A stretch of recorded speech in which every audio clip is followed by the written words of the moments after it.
Bonjour à tous, ici Sébastien, auteur du blog louerencourtedurée.fr et spécialiste de la location courte durée. Je vous souhaite la bienvenue dans cette nouvelle vidéo dans laquelle je vais tout vous expliquer de la fiscalité de la location courte durée, en particulier en ce qui concerne le RSI.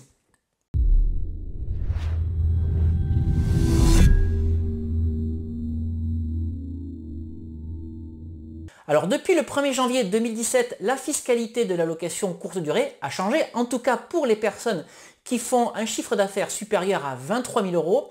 Cette nouvelle loi de financement de la sécurité sociale a fait les choux gras de la presse. Il y a énormément d'articles qui sont sortis sur le sujet et il y a surtout énormément d'articles qui racontent énormément de bêtises. Ce que je vous propose de voir dans cette vidéo, c'est justement qu'est-ce qui a changé sur la fiscalité de la location courte durée depuis le 1er janvier 2017.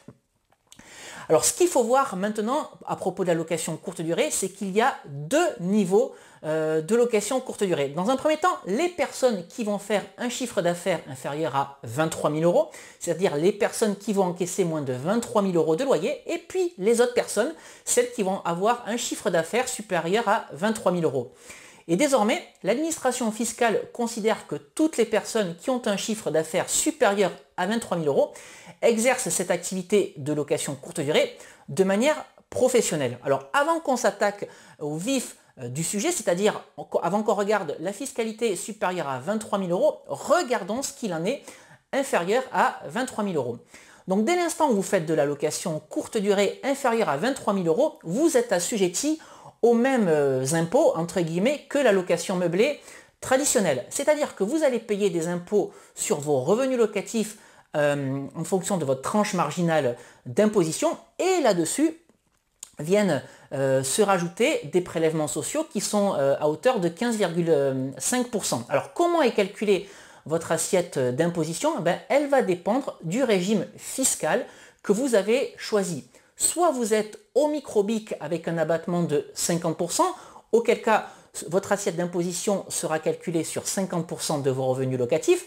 Si vous avez choisi l'option micro-BIC mais que votre logement est classé, c'est-à-dire qu'il est classé 1 étoile, 2 étoiles ou 3 étoiles, etc., vous allez avoir un abattement de 71% sur vos revenus locatifs, c'est-à-dire que votre assiette d'imposition ne correspondra que, entre guillemets, à 29% de votre chiffre d'affaires. Mais si vous avez fait le choix du réel simplifié, auquel cas là, il va falloir plutôt faire appel à un expert comptable, et le but c'est d'avoir votre assiette d'imposition la plus réduite possible, c'est-à-dire de façon à avoir un résultat fiscal négatif, de façon à ne pas payer d'impôts. Alors grosso modo, comment se calcule ce résultat fiscal? C'est tout simplement la différence entre les loyers d'un côté, puis la somme des amortissements, des charges que vous allez avoir de l'autre côté. Alors qu'est-ce qu'on met dans l'amortissement? On va mettre l'amortissement de votre bien immobilier que vous allez pouvoir amortir sur 20, 25, 30 ans. Ça, encore une fois, c'est votre expert comptable qui va le déterminer. Vous allez pouvoir également amortir vos travaux. Vous allez pouvoir également amortir votre mobilier sur plusieurs années, mais vous allez pouvoir passer en charge tous les achats destinés à votre activité de location courte durée. Donc ça va être les serviettes de toilette, le linge de lit, les éléments de décoration, etc., etc. Et encore une fois, l'objectif, c'est d'avoir ce résultat fiscal le plus faible possible, voire négatif, auquel cas, vous n'allez payer aucun impôt sur vos revenus locatifs. Donc ça, c'était pour l'activité de location courte durée inférieure à 23 000 euros de loyer par an. Maintenant, si vous regardez cette vidéo, c'est peut-être que vous avez envie de faire un chiffre d'affaires plus important que 23 000 euros, c'est-à-dire que vous souhaitez industrialiser votre activité de location courte durée pour passer en mode business. Et donc l'administration fiscale considère qu'au-delà de 23 000 euros, vous exercez cette activité à titre professionnel, et donc la fiscalité change. Alors lorsque je dis la fiscalité change, elle ne change pas en ce qui concerne l'imposition sur vos revenus locatifs, c'est-à-dire que votre assiette d'imposition va être calculée de la même manière que décrite précédemment, à savoir un abattement de 50% si vous avez choisi l'option micro-BIC, un abattement de 71% si vous avez choisi l'option micro-BIC mais que votre logement est classé 1, 2, 3 étoiles, etc. ou l'option réel simplifié. Ce qui change au-delà de 23 000 euros, c'est que désormais, vous n'allez plus payer des prélèvements sociaux, mais vous allez payer des cotisations sociales. Et c'est en ce sens-là que change la fiscalité. Alors maintenant, lorsqu'on est assujetti aux cotisations sociales, il y a plusieurs régimes d'imposition qui vous sont proposés, et donc plusieurs régimes d'imposition que vous allez devoir choisir en fonction, bien entendu, de celui qui va être le plus avantageux pour vous. Dans un premier temps, vous pouvez choisir l'option régime général de la sécurité sociale. Ensuite, vous pouvez choisir l'option RSI, et là vous allez avoir deux options à considérer, ou plutôt deux sous-options qui vont s'offrir à vous sur la partie RSI, soit le régime de la micro-entreprise, soit le régime du réel. Alors ce que je vous propose maintenant, c'est qu'on voit dans le détail le calcul de ces cotisations sociales en fonction du régime que vous allez choisir. Alors on va commencer par le régime général de la sécurité sociale, et donc là, si vous choisissez cette option, votre chiffre d'affaires va être limité à 82 800 euros par an. Et vous allez avoir deux sous-catégories selon que votre logement est classé avec des étoiles ou que votre logement n'est pas classé avec des étoiles. Alors on va regarder dans un premier temps le cas où votre logement n'est pas étoilé. Vous allez pouvoir bénéficier d'un abattement de 60% sur votre chiffre d'affaires, c'est-à-dire que votre base d'imposition pour les cotisations sociales va être à 40% de votre chiffre d'affaires, et par-dessus ça, on va appliquer un coefficient général de la sécurité sociale qui s'élève à 45%, ce qui fait que vos cotisations sociales s'élèveront à votre chiffre d'affaires multiplié par 40%, multiplié par 45%, et on obtient un total de 18%. Donc 18% de votre chiffre d'affaires va être consacré au paiement de vos cotisations sociales. Alors maintenant, regardons le cas où votre logement va être classé avec des étoiles. Dans ce cas-là, ça va être fiscalement beaucoup plus intéressant parce que vous allez bénéficier d'un abattement de 87% sur votre chiffre d'affaires. Donc votre base de calcul de vos cotisations sociales va être de 13% de votre chiffre d'affaires, et par-dessus ça, on applique toujours le coefficient de la sécurité sociale qui est de l'ordre environ de 45%. Donc votre base de cotisation de la sécurité sociale sera égale à votre chiffre d'affaires fois 13% fois 45%, et on obtient donc 5,85% au global. Donc l'avantage, c'est que le mode de calcul va être très simple. Vous voyez bien ici tout l'intérêt désormais de faire classer votre logement, c'est-à-dire de faire venir les personnes compétentes pour lui attribuer une ou deux étoiles, parce que le calcul de vos cotisations sociales va être plus faible. Par contre, ce qui est un petit peu dommage avec ce mode de calcul, c'est que vous êtes certain de payer énormément, ou en tout cas une grande partie de cotisations sociales, parce que ces cotisations sociales vont être indexées sur votre chiffre d'affaires.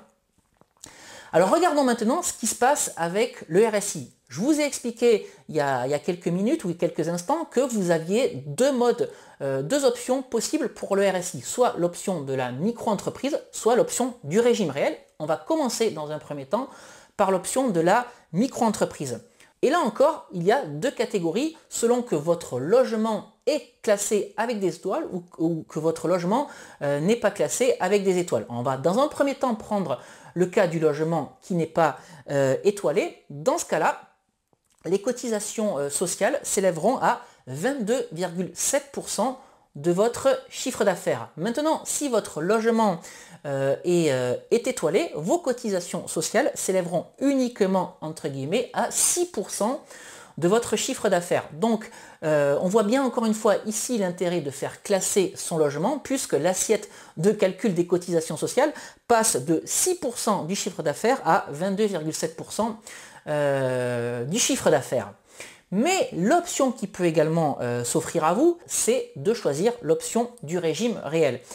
Et dans cette configuration-là, vous n'êtes pas limité en termes de chiffre d'affaires, et vos cotisations sociales ne vont plus être indexées sur votre chiffre d'affaires, mais sur votre résultat fiscal. Et donc tout l'objectif, comme pour le calcul de l'impôt sur le revenu locatif, ça va être de réduire cette assiette d'imposition. Et c'est tout ça, tout l'intérêt du régime réel, je vous rappelle, donc d'avoir d'un côté les loyers et de l'autre côté les charges que vous allez pouvoir déduire. Alors si vous choisissez cette option du régime réel pour les cotisations sociales, le premier avantage, c'est que ces cotisations sociales, vous allez pouvoir les passer en charge de votre résultat fiscal et l'objectif, encore une fois, c'est de limiter cette assiette de calcul. Ce qui fait qu'il peut s'avérer plus intéressant de passer au régime réel, de payer le RSI, plutôt que de choisir l'option du régime général de la sécurité sociale ou de choisir l'option de la micro-entreprise. Mais ce qu'il faut savoir, c'est que si votre résultat fiscal est négatif, vos cotisations sociales ne seront pas égales à 0 dans le cadre du régime réel, mais à 1045 €, qui est le minimum de cotisation sociale lorsqu'on est affilié au RSI. Alors c'est toujours 1045 € supplémentaires qui n'existaient pas avant le 1er janvier 2017. Pour autant, lorsque vous réalisez de gros chiffres d'affaires, de gros volumes sur la location courte durée, donc je vous rappelle supérieur à 23 000 €, mais supérieur à 23 000 €, ça peut vouloir dire 25 000 €, mais 30 000 €, 40 000 €, 50 000 €, 100 000 €, etc. Tout l'exercice, tout l'objectif, ça va être de toujours être en déficit fiscal, et donc dans ce cas-là, vous ne paierez que 1045 € de cotisation sociale. Ce qui est peut-être trop pour certains, mais un moindre mal par rapport à tout ce qu'a pu publier la presse, tout ce qu'ont pu nous sortir les médias par rapport à cette loi RSI, appelée loi RSI en ce qui concerne la location courte durée. Donc je voulais vraiment partager tout ceci avec vous dans cette vidéo. Vous voyez, il n'y a vraiment pas à avoir peur. La location courte durée peut continuer à s'exercer sereinement. Par contre, il faut maintenant être un petit peu plus vigilant et choisir le régime fiscal qui va être le plus avantageux pour vous. Donc je récapitule, ou régime général de la sécurité sociale pour les cotisations sociales, mais là votre chiffre d'affaires va être capé à 82 800 €. Et donc si vous choisissez ce régime général de la sécurité sociale, deux branches, soit votre logement est étoilé, et auquel cas vous allez payer grosso modo 5,85% de cotisation sociale sur votre chiffre d'affaires, soit votre logement n'est pas étoilé, et auquel cas vous allez payer environ 18% de cotisation sociale sur votre chiffre d'affaires. Si vous choisissez l'option RSI au régime de la micro-entreprise, vos cotisations sociales, si votre logement est étoilé, vont être égales à 6% de votre chiffre d'affaires, et si votre logement n'est pas étoilé, ces cotisations sociales vont être égales à 22,7% de votre chiffre d'affaires. Mais au-delà d'un certain montant, je pense que le régime le plus avantageux, c'est l'option du régime réel, tout simplement parce que vos cotisations sociales ne vont pas être indexées sur votre chiffre d'affaires, mais sur le résultat de votre activité. Et encore une fois, vous l'aurez compris, il va falloir diminuer au maximum le résultat fiscal de votre activité, mais ça, c'est votre expert comptable qui se donnera tous les moyens de le faire pour arriver au seuil minimum de 1045 €. Donc surtout, ne pas avoir peur de cette nouvelle loi RSI. Il y a des moyens pour minimiser les cotisations sociales, mais ça, comme dans toute activité, comme dans tout business, et de toute façon, au-delà de 23 000 €, votre activité de location courte durée doit être considérée comme un business, une activité à temps plein. Voilà, écoutez, j'espère que cette vidéo vous aura permis d'y voir plus clair en ce qui concerne cette nouvelle loi de financement de la sécurité sociale et l'impact qu'elle peut avoir sur l'activité de location courte durée. Si tout n'est pas clair, n'hésitez pas à vous poser vos questions dans les commentaires juste en dessous de cette vidéo, j'y répondrai avec grand plaisir. Donc si cette vidéo vous a plu, n'hésitez pas à la liker, n'hésitez pas à la partager, surtout avec des personnes qui sont un petit peu inquiétés par l'arrivée du RSI. Vous l'avez vu, il n'y a aucune raison de s'inquiéter avec l'arrivée de ces cotisations sociales. Alors si vous souhaitez en savoir plus sur l'immobilier et la location courte durée, n'hésitez pas à me suivre sur mon blog louerencourtedurée.fr ou à vous abonner à ma chaîne YouTube. Ça vous permettra de rejoindre une communauté de plusieurs milliers de personnes passionnées d'immobilier et de location courte durée. Et puis si vous souhaitez en savoir davantage, n'hésitez pas à télécharger gratuitement les deux e-books que j'ai rédigés, Convaincre la banque, mode d'emploi, et doubler son salaire avec la location courte durée. Pour télécharger ces e-books, c'est très simple. Il suffit de cliquer sur le petit i qui va apparaître en haut à droite de cette fenêtre. Et puis si vous vous trouvez sur YouTube, je vous mets les liens de téléchargement dans la description, juste en dessous de cette vidéo. Voilà, mais écoutez, je vais vous quitter pour aujourd'hui ici, puis on se retrouve très très rapidement pour une nouvelle vidéo sur louerencourtedurée.fr. À très bientôt. Ciao.